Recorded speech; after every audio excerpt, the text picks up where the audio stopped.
यह कथा उस समय की है जब स्वर्ग के राजा इंद्र अपने ऐश्वर्य के चरम पर थे।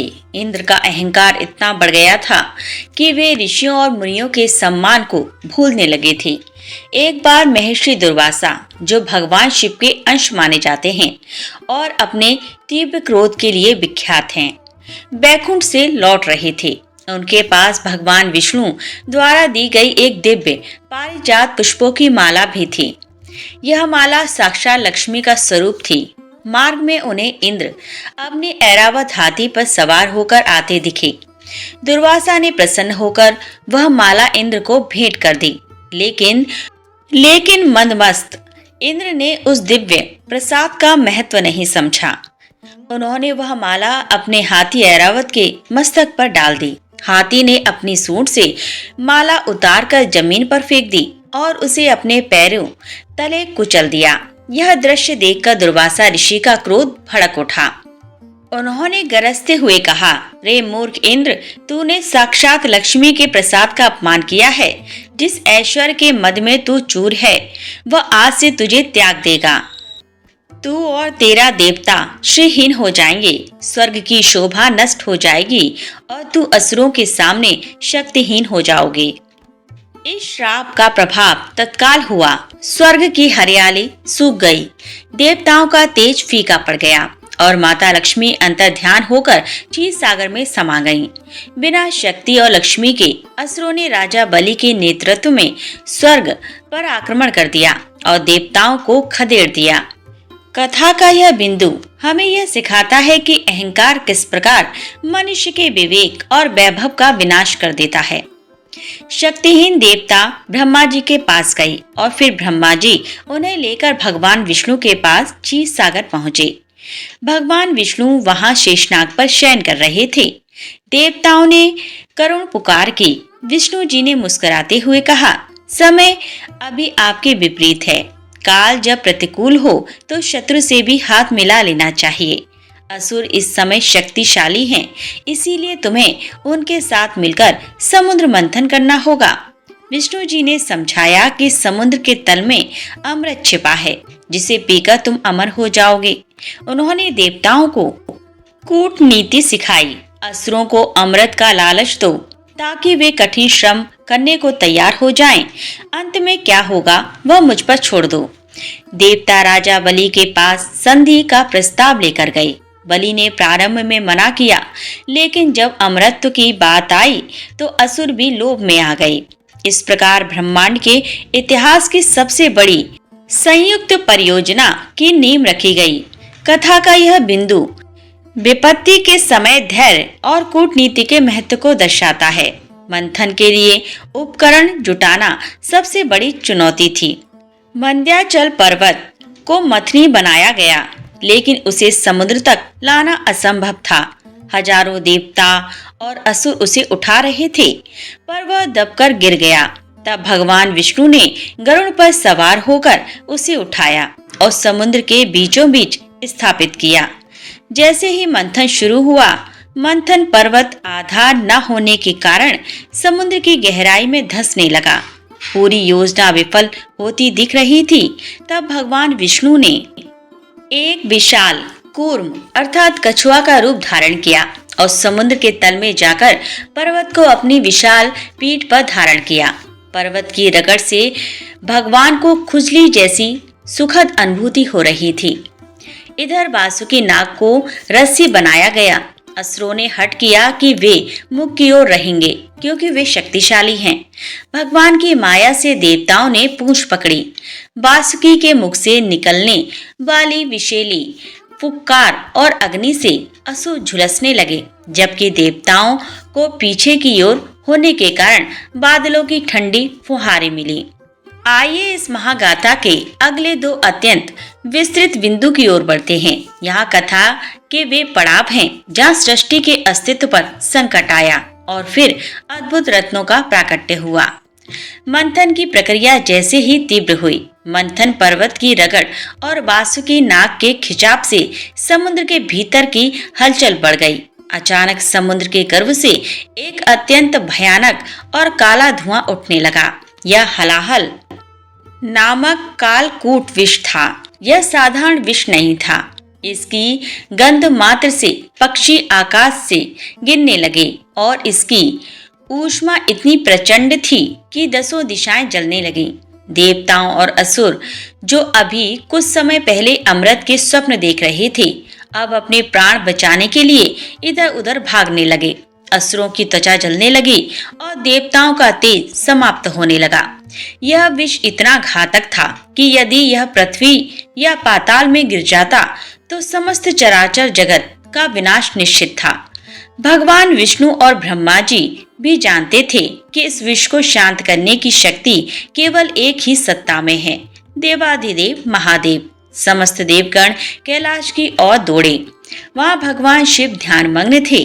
देवताओं ने करुण पुकार की, हे त्रिलोचन, हे रक्षा करो, सृष्टि जल रही है। शिव जी ने अपनी आंखें खोली और करुणा से भर गई। उन्होंने देखा कि संसार को बचाने का कोई और मार्ग नहीं है। माता पार्वती की ओर देखते हुए उन्होंने अपनी सहमति ली। शिव जी ने उस विशाल विष के सागर को अपनी अंजलि अर्थात हथेलियों में भरा और उसे पी गए। जैसे ही विष उनके कंठ तक पहुंचा, माता पार्वती ने जगत के कल्याण के लिए अपना हाथ महादेव के गले पर रख दिया। उन्होंने विष को नीचे नहीं जाने दिया, क्योंकि वहां संपूर्ण ब्रह्मांड का निवास है, और शिव ने उसे बाहर नहीं थूका, क्योंकि बाहर सृष्टि जल जाती। परिमाणतः वह विष शिव जी के कंठ में ही स्थिर हो गया। विष के प्रभाव से उनका कोमल कंठ नीला पड़ गया और तब से महादेव का एक नाम नीलकंठ पड़ा। इस घटना ने सिद्ध किया कि सच्चा नायक वही है जो दूसरों के सुख के लिए स्वयं विष का पान करे। विष के शांत होने के बाद उत्साह के साथ पुनः मंथन प्रारंभ हुआ। अब समुद्र के भीतर से दिव्य रत्नों के निकलने का क्रम शुरू हुआ। यह बिंदु सृष्टि के ऐश्वर्य और विभिन्न शक्तियों के जन्म को दर्शाता है। कामधेनु सुरभि सबसे पहले यज्ञ के निमित्त दिव्य गाय निकली, जिसे ऋषियों ने ग्रहण किया। उच्च श्रवा अर्थात अश्व, श्वेत वर्ण का दिव्य घोड़ा, जिसे राजा बलि ने अपने पास रखा। ऐरावत 7 सूंडों वाला विशाल हाथी, जिसे इंद्र ने अपना वाहन बनाया। कौस्तुभ मणि अत्यंत तेजस्वी मणि, जिसे भगवान विष्णु ने अपने हृदय पर धारण किया। कल्प वृक्ष और पारिजात इच्छाएं पूरी करने वाले दिव्य वृक्ष, जिन्हें देवताओं ने स्वर्ग में स्थापित किया। अप्सराएं रंभा जैसी सुंदर स्त्रियां निकली, जो गंधर्व लोक की शोभा बनी। तभी समुद्र के मध्य से एक अकल्पनीय प्रकाश पुंज प्रकट हुआ। वह साक्षात माता लक्ष्मी थीं। वे खिले हुए कमल पर विराजमान थी और उनके हाथों में स्वर्ण कलश और वर मुद्रा थी। उनके प्रकट होते ही चारों दिशाएं सुगंधित हो गईं। असुर उन्हें अपनी ओर खींचना चाहते थे और देवता उन्हें अपना बनाना चाहते थे, किंतु लक्ष्मी जी ने अपने विवेक से भगवान विष्णु के शांत और निर्विकार स्वरूप को देखा। उन्होंने देवताओं और असुरों की भीड़ में उस नारायण को चुना जो लक्ष्मी की इच्छा नहीं कर रहे थे। उन्होंने विष्णु के गले में वरमाला डाल दी। यह दृश्य बताता है कि संपत्ति और वैभव केवल उसे ही मिलते हैं जो उनके पीछे नहीं भागता, बल्कि धर्म के मार्ग पर अडिग रहता है। इसके पश्चात वारुणी अर्थात मदिरा, पांचजन्य शंख और अंत में धनवंतरी वैद्य प्रकट हुए। प्रत्येक रत्न का अपना महत्व था, लेकिन सबका ध्यान उस कलश पर था जो धनवंतरी के हाथों में था, अमृत कलश। निश्चित रूप से आइए इस महागाथा के अगले 2 अत्यंत महत्वपूर्ण और रोमांचक बिंदुओं की ओर बढ़ते हैं, जहां कूटनीति, सौंदर्य और छल का ऐसा संगम होता है जिसने ब्रह्मांड का भूगोल बदल दिया। जैसे ही समुद्र की लहरों के बीच से दिव्य वैद्य धनवंतरी प्रकट हुए, उनके हाथों में स्वर्ण के समान चमकता हुआ अमृत कलश था। उस कलश के निकलते ही पूरे वातावरण में एक अलौकिक सुगंध फैल गई। देवता और असुर, जो पिछले कई वर्षों से थक कर चूर हो चुके थे, अमृत को देखते ही अपनी सारी थकान भूल गए। असुरों के मन में पहले से ही असुरक्षा थी। उन्हें डर था कि कहीं देवता छल ना कर दें। जैसे ही धन्वंतरी ने कदम आगे बढ़ाए, असुरों के सेनापति और शक्तिशाली दैत्यों ने एक स्वर में गर्जना की और धन्वंतरी के हाथों से अमृत कलश छीन लिया। देवताओं ने विरोध किया, लेकिन असुर संख्या में अधिक और उस समय क्रोध में थे। असुर कलश लेकर भागने लगे और आपस में ही लड़ने लगे। पहले मैं पीऊंगा, नहीं, पहले मेरा अधिकार है। देवताओं और असुरों के बीच भयंकर युद्ध छिड़ गया। आकाश अस्त्र शस्त्रों की चमक से भर गया। गदाएं चली, तलवारें खड़कने लगीं और देखते ही देखते क्षीर सागर का तट रणभूमि में बदल गया। देवता हार रहे थे क्योंकि असुरों के बीच संजीवनी विद्या थी और अब उनके पास अमृत भी था। इंद्र और अन्य देवगण पुनः भगवान विष्णु की ओर याचक दृष्टि से देखने लगे। भगवान ने मुस्कुराकर आश्वासन दिया और वहीं से जन्म हुआ सृष्टि के सबसे सुंदर मायावी रूप का मोहिनी। असुर जब आपस में लड़ रहे थे, तभी उनके बीच एक ऐसी सुंदरी का आगमन हुआ जिसकी सुंदरता के सामने अप्सराएं भी फीकी थीं। वह मोहिनी थी। उनके चरणों की पायल की झंकार ने युद्ध के शोर को शांत कर दिया। उनके खुले केश, नीलकमल जैसी आंखें और मंद मुस्कान ने असुरों के विवेक को हर लिया। असुर अमृत भूलकर उस सुंदरी के रूप जाल में फंस गए।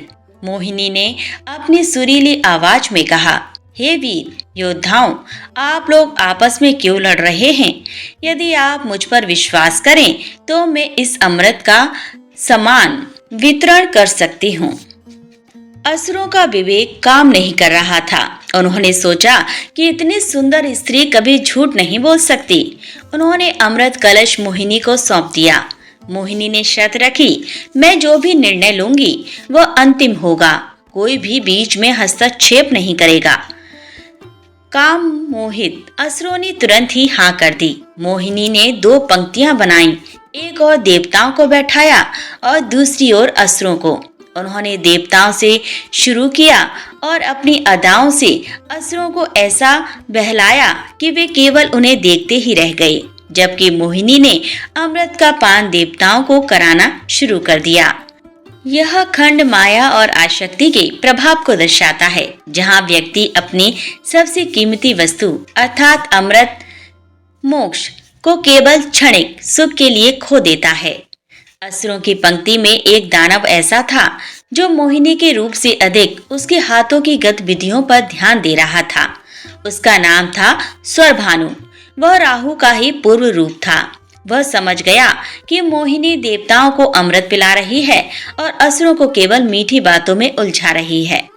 उसने तुरंत अपना रूप बदला और एक देवता का वेश धारण कर चुपके से देवताओं की पंक्ति में जाकर बैठ गया। यह ठीक सूर्य देव और चंद्र देव के बीच में जाकर बैठ गया। जैसे ही मोहिनी अर्थात भगवान विष्णु वहां पहुंची, उन्होंने स्वरभानु को देवता समझकर उसके पात्र में अमृत डाल दिया। जैसे ही स्वरभानु ने अमृत का घूंट लिया और वह उसके कंठ तक पहुंचा, सूर्य और चंद्रमा ने उसे पहचान लिया। उन्होंने शोर मचाया, प्रभु रुकिए, यह देवता नहीं छली असुर हैं। क्षण भर की देरी किए बिना भगवान विष्णु ने अपने मोहिनी रूप को त्याग कर अपना वास्तविक चतुर्भुज रूप धारण किया और सुदर्शन चक्र का आवाहन किया। सुदर्शन चक्र बिजली की गति से चला और स्वरभानु का सिर उसके धड़ से अलग कर दिया, लेकिन तब तक अमृत उसके गले से नीचे उतर चुका था। रक्त की बूंदें जमीन पर गिरी, लेकिन वह असुर मरा नहीं। वह 2 भागों में बंटकर अमर हो गया।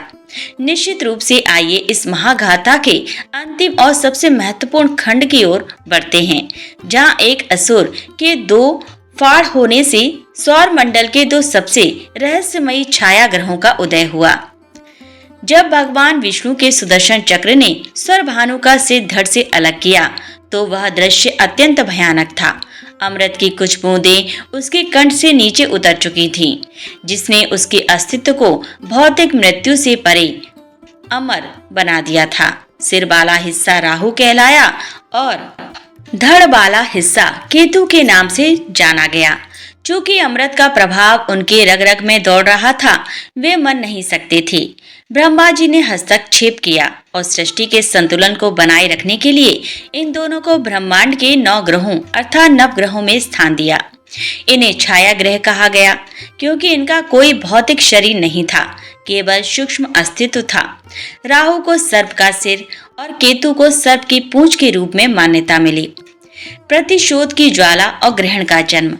राहु और केतु अमर तो हो गए, लेकिन उनके मन में सूर्य और चंद्रमा के प्रति घोर शत्रुता भर गई। उनका मानना था कि यदि सूर्य और चंद्रमा ने मोहिनी को संकेत ना दिया होता तो वे पूर्ण अमृत पीकर देवताओं से भी अधिक शक्तिशाली हो जाते। इसी प्रतिशोध की अग्नि में जलते हुए राहु और केतु समय समय पर सूर्य और चंद्रमा का पीछा करते हैं। खगोलीय और पौराणिक मान्यता के अनुसार जब चंद्रमा अपनी कक्षा में राहु या केतु के प्रभाव क्षेत्र में आता है तो राहु अपनी विशाल काली छाया से चंद्रमा को निगलने का प्रयास करता है। क्योंकि राहु का केवल सिर है और धड़ कटा हुआ है, इसीलिए चंद्रमा उसके मुख में प्रवेश तो करता है लेकिन कंठ से बाहर निकल आता है। इसी खगोलीय घटना को हम चंद्र ग्रहण कहते हैं। यही प्रक्रिया सूर्य के साथ होने पर सूर्य ग्रहण कहलाती है। यह कथा हमें जीवन के गूढ़ रहस्य सिखाती है। संघर्ष। अमृत बिना मंथन के नहीं मिलता, अर्थात सफलता बिना कठोर परिश्रम के नहीं मिलती। विवेक। सफलता मिलने पर मदमस्त होना अर्थात इंद्र की तरह पतन का कारण बनता है। न्याय। छल से पाया गया अमृत अर्थात शक्ति अंततः दंड का कारण बनता है। आज भी ग्रहण के समय दान, जप और ध्यान की परंपरा इसी कथा की याद दिलाती है। और जब हमारे मन अर्थात चंद्रमा पर अंधकार अर्थात राहु छाने लगे तो हमें ईश्वर की शरण लेनी चाहिए। इस प्रकार समुद्र मंथन से शुरू हुई यह यात्रा आकाश में चमकते सितारों और चंद्रमा की कलाओं के बीच एक शाश्वत कहानी बनकर अमर हो गई। तो आइए इस महागाथा के सबसे रहस्यमय और दार्शनिक पात्रों भगवान शिव अर्थात वैराग्य का प्रतीक और मोहिनी अवतार अर्थात माया का प्रतीक के उन गहरे पक्षों को विस्तार से समझते हैं जो साधारण कथाओं में अक्सर छिप जाते हैं। ये दो पात्र इस पूरी कथा के दो विपरीत ध्रुव हैं। एक जो विष पीकर स्थिर है और दूसरा जो अमृत बांटकर भी संसार को भ्रमित कर देता है। भगवान शिव। नीलकंठ का दार्शनिक रहस्य। समुद्र मंथन की कथा में शिव का विष पान करना केवल एक चमत्कारिक घटना नहीं है, बल्कि यह एक महान जीवन दर्शन है। जब अमृत की लालसा में देवता और असुर मंथन कर रहे थे तब हलाहल विष निकला। यह विष हमारी महत्वाकांक्षाओं के दुष्प्रभाव का प्रतीक है। जब भी समाज या व्यक्ति बड़ी सफलता अर्थात अमृत की ओर बढ़ता है तो नकारात्मकता अर्थात विष का निकलना अनिवार्य है। शिव ने विष को ना तो बाहर फेंका क्योंकि इससे दुनिया नष्ट हो जाती और ना ही पूरी तरह अंदर उतारा क्योंकि उनके भीतर सारा ब्रह्मांड है। उन्होंने उसे कंठ में रोक लिया। यह सिखाता है कि जीवन की कड़वाहट और दुखों को ना तो दूसरों पर थोपना चाहिए और ना ही अपने व्यक्तित्व को उससे विषाक्त होने देना चाहिए। उसे कंठ में रखकर संयमित करना ही योग है। शिव द्वारा विष पीने के समय माता पार्वती का उनके गले को पकड़ना यह दर्शाता है कि कठिन समय में शक्ति अर्थात संकल्प शक्ति ही हमारे संयम को बनाए रखती है। शिव का नीला कंठ आज भी इस बात का गवाह है कि महानता का अर्थ केवल शक्ति का प्रदर्शन नहीं बल्कि विष को पीकर अमृत बांटने की क्षमता है।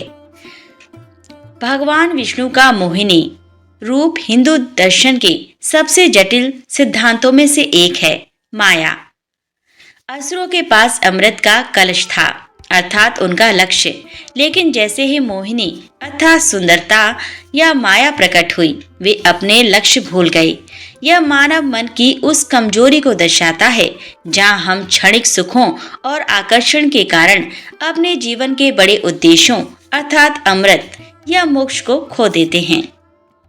मोहिनी ने असुरों को अमृत नहीं दिया, फिर भी असुर अंत तक खुश थे। क्यों? क्योंकि वे सम्मोहन में थे। माया का अर्थ यही है, सत्य को छिपाकर असत्य को सुंदर बना देना। विष्णु जी ने मोहिनी बनकर यह सिद्ध किया कि जो व्यक्ति इंद्रियों के वश में है उसे छलना सबसे आसान है।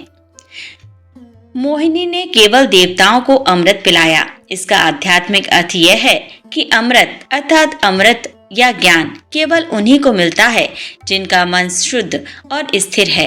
असुरों का मन अस्थिर और काम लोलुप था, इसीलिए वे अमृत के पात्र नहीं थे। राहु केतु, मन और बुद्धि का संघर्ष। राहु और केतु का जन्म इस कथा का सबसे नाटकीय मोड़ है। यह हमारे भीतर के द्वंद्व को प्रकट करता है। राहु अर्थात सिर। राहु केवल सिर है, उसके पास धड़ नहीं है। यह उस अतृप्त इच्छा का प्रतीक है जिसके पास उपभोग के लिए शरीर नहीं है। राहु वह बुद्धि है जो छल करना जानती है, लेकिन जिसके पास हृदय अर्थात भाव नहीं है। इसीलिए राहु हमेशा अंधकार और भ्रम पैदा करता है। केतु अर्थात धड़। केतु के पास सिर नहीं है, केवल धड़ है। यह अंध भक्ति या दिशाहीन शक्ति का प्रतीक है। बिना सिर के केतु मोक्ष का कारक भी माना जाता है, क्योंकि उसके पास सांसारिक बुद्धि नहीं, केवल अनुभव है। ग्रहण का मनोवैज्ञानिक अर्थ। जब राहु अर्थात चंद्रमा मन को ग्रसता है तो मनुष्य भ्रमित हो जाता है। जब वह सूर्य अर्थात आत्मा या विवेक को ढकता है तो अहंकार या अंधकार छा जाता है। चंद्र ग्रहण की कथा वास्तव में हमारे मन पर छा जाने वाले विकारों की एक कहानी है। समुद्र मंथन की यह कथा हमें यह संदेश देती है कि अमृत और विष दोनों हमारे भीतर ही हैं। यदि हम शिव की तरह संयमी और विष्णु की तरह विवेकवान बने तो राहु रूपी विकार हमारा कुछ नहीं बिगाड़ पाएंगे और हम जीवन का वास्तविक अमृत प्राप्त कर सकेंगे। समुद्र मंथन से निकले 14 रत्न केवल पौराणिक प्रतीक नहीं हैं, बल्कि यह मानव विकास, मनोविज्ञान और ब्रह्मांडी शक्तियों के गहरे रहस्यों को दर्शाते हैं। आइए इन रत्नों के विशिष्ट और गुण महत्व को विस्तार से समझते हैं। कामधेनु अर्थात सुरभि, संसाधनों की पवित्रता। मंथन से सबसे पहले दिव्य गाय अर्थात कामधेनु प्रकट हुई। यह शुद्धता और पोषण का प्रतीक है। ऋषियों ने इसे ग्रहण किया। इसका अर्थ है कि किसी भी बड़ी उपलब्धि अर्थात अमृत से पहले समाज में संसाधनों का सही वितरण होना चाहिए, ताकि आध्यात्मिक कार्यों अर्थात यज्ञ के लिए ईंधन मिलता रहे।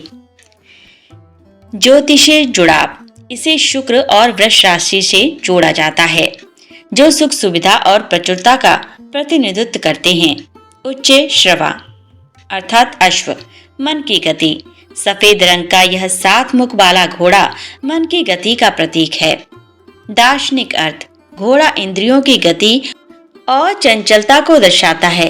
राजा बलि अर्थात असुर ने इसे लिया, जो यह बताता है कि असुर प्रवृत्ति हमेशा बाहरी शक्ति और वेग पर अधिकार करना चाहती है। मनोवैज्ञानिक अर्थ। यह संकेत देता है कि सफलता के मार्ग पर अपने मन के अश्व को नियंत्रित करना आवश्यक है। ऐरावत हाथी, राजसी वैभव। 7 सूंडों वाले इस श्वेत हाथी को देवराज इंद्र ने चुना। इसका दार्शनिक अर्थ है हाथी धैर्य और गरिमा का प्रतीक है। इसके 7 सूंडें 7 सप्त ऋषियों या चेतना के 7 स्तरों को दर्शाती है। यह बताता है कि सत्ता अर्थात इंद्र के पास केवल शक्ति ही नहीं, बल्कि गंभीरता और स्थिरता भी होनी चाहिए। कौस्तुभ मणि, आत्मज्ञान का प्रकाश। यह विश्व की सबसे तेजस्वी मणि थी, जिसे भगवान विष्णु ने अपने हृदय पर धारण किया। दार्शनिक अर्थ। मणि चेतना और आत्मज्ञान का प्रतीक है। इसे हृदय पर धारण करना यह दर्शाता है कि दुनिया का सारा वैभव बाहर हो सकता है, लेकिन ज्ञान और सत्य को हमेशा हृदय के भीतर सुरक्षित रखना चाहिए। कल्प वृक्ष और पारिजात, इच्छाओं का प्रबंधन। यह दिव्य वृक्ष थे जो मांगने पर सब कुछ प्रदान करते थे। दार्शनिक अर्थ। यह हमारी इच्छा शक्ति अर्थात विल पावर को दर्शाते हैं। सीख। यदि मनुष्य अपनी इच्छाओं अर्थात कल्प वृक्ष को सही दिशा में रखे तो वह देवता बन जाता है, अन्यथा वही इच्छाएं उसके विनाश का कारण बनती हैं। रंभा और अन्य अप्सराएं, सौंदर्य और कला। समुद्र से अत्यंत सुंदर स्त्रियां प्रकट हुईं। ये कला और रचनात्मक का प्रतीक है।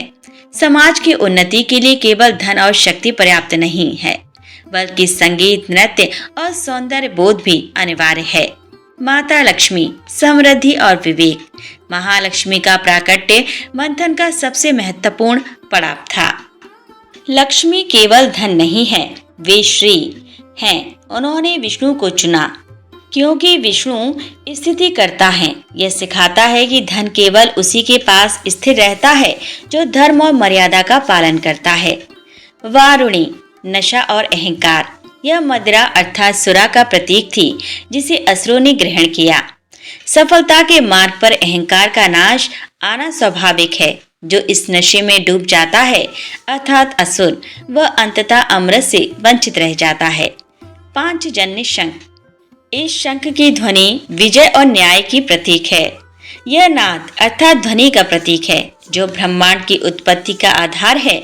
यह नकारात्मक ऊर्जा को दूर करने का कार्य करता है। अन्य रत्न। धनुष, चंद्रमा, धनवंतरी, अमृत। सारंग, धनुष, लक्ष्य के प्रति एकाग्रता का प्रतीक। चंद्रमा, मन की शांति और शीतलता का प्रतीक, जिसे महादेव ने अपने मस्तक पर धारण किया। धनवंतरी, आरोग्य और आयुर्वेद के देवता। अमृत से पहले आरोग्य का आना यह बताता है कि स्वस्थ शरीर में ही अमरता संभव है। अमृत, अंतिम फल, शाश्वत आनंद और मोक्ष। निष्कर्ष, मंथन का सार। समुद्र मंथन की यह प्रक्रिया हमारे भीतर का मनोविज्ञान है। हमारा शरीर समुद्र है, हमारी बुद्धि मंदार पर्वत है, हमारे विचार वासुकी नाग हैं। जब हम अपने भीतर मंथन करते हैं तो पहले विष अर्थात बुरी आदतें बाहर आती हैं, जिन्हें साधना अर्थात शिव से दबाना पड़ता है। फिर विभिन्न शक्तियां, रत्न मिलती हैं और अंत में आत्मा का साक्षात्कार अर्थात अमृत से होता है। चंद्र ग्रहण की कथा हमें यह याद दिलाती है कि इस पूरी यात्रा में राहु अर्थात अहंकार और भ्रम हमेशा घात लगाकर बैठा रहता है। इसीलिए निरंतर जागरूक अर्थात सूर्य और चंद्र की तरह रहना आवश्यक है। प्रिय श्रोताओं, आज की यह कथा यहीं संपन्न होती है। फिर मिलते हैं अगले वीडियो में नई कथा के साथ। तब तक के लिए नमस्कार।